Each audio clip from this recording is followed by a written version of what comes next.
তাড়াহুড়া করে রেডি হয়ে বের হয়ে গেলাম ফরিদপুরের ঐতিহাসিক বাণিজ্য মেলা দেখতে যাব তাই। হ্যালো এভরিওয়ান, আসসালামু আলাইকুম। আশা করি সকলে ভালো আছো এবং আমরাও অনেক ভালো আছি। তো মেলায় গিয়ে কি কি করলাম সেটাই তোমাদের সাথে শেয়ার করব আজকের ভিডিওতে। এই তো আমরা সবাই রেডি হয়ে বের হয়ে গেছি। আসতে না আসতেই দেখতেছি রাস্তার পাশেই দোকানপাট বসে গেছে অলরেডি। আসলে মেলাটা বসে হচ্ছে রাজেন্দ্র কলেজে। দেখো, কলেজে যাওয়ার আগেই কত দোকানপাট বসছে, ভিতরে না জানি কি অবস্থা। যাই হোক, তোমাদের সাথে শেয়ার করব। যাই হোক, আসার পথে রাস্তায় দেখলাম এরা সাদা লুঙ্গি গেঞ্জি পরে কি করতেছে কি জানি। তো কথা বলতে বলতে আমরা চলে আসছি আমাদের গন্তব্যস্থানে। এখানে এসেই আমরা দাঁড়ায় দাঁড়ায় দেখতেছিলাম আসলে ভিড় কেমন, কতটা ভিড়। যাই হোক, আমরা যখন গেছি তখন তেমন একটা ভিড় ছিল না। তো আমরা আস্তে আস্তে ভেতরের দিকে যাচ্ছি। আমার রায়ান বাবা তো মেলায় এসে একদম চুপ হয়ে গেছে। তো এবার আমরা চলে আসলাম ফটোশুটের জন্য। এখানে আমি আর আমার ননদিনী দাঁড়াইছিলাম। আমার ননদের জামাই ফটো তুলে দিচ্ছিল। আমাদের ফটো সেশন শেষ, এবার আমরা এন্ট্রি নিচ্ছি।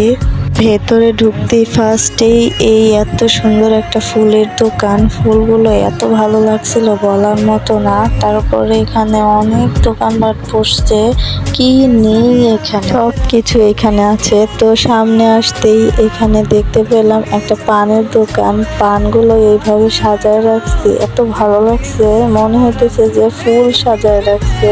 তো আরেকটু সামনে আসতেই দেখতে পেলাম একটা পুল। এইখানে আর কি রাত্রে লাইট জ্বালানো হয়, অনেক খেলা হয়, অনেক সুন্দর হয় নাকি এখানে। কিন্তু আমরা রাত পর্যন্ত থাকবো না, তাই শোটাও দেখতে পারবো না। যাই হোক, সামনে আসতেই দেখতে পেলাম এখানে কিছু রাইড আছে বড়দের জন্য।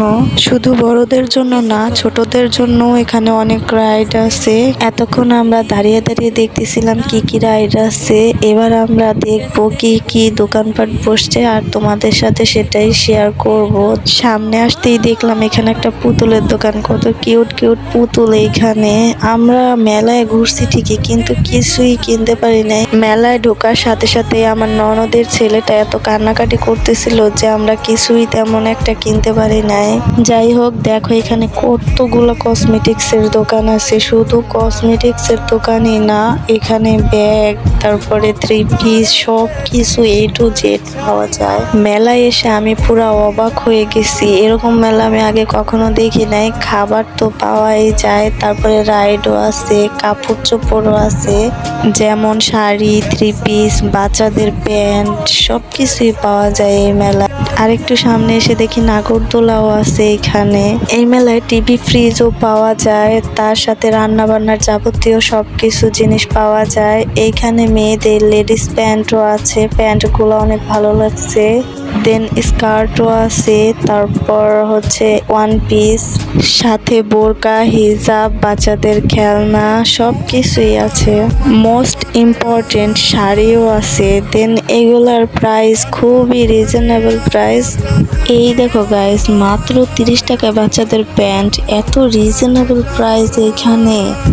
বাট কসমেটিক্সের প্রাইসগুলো অনেক বেশি ছিল, আর শাড়িগুলোর দামও কমই ছিল, থ্রি পিসের দামও কম ছিল। ওয়ান পিস ছিল মাত্র 150 টাকা, 200 টাকা এরকম।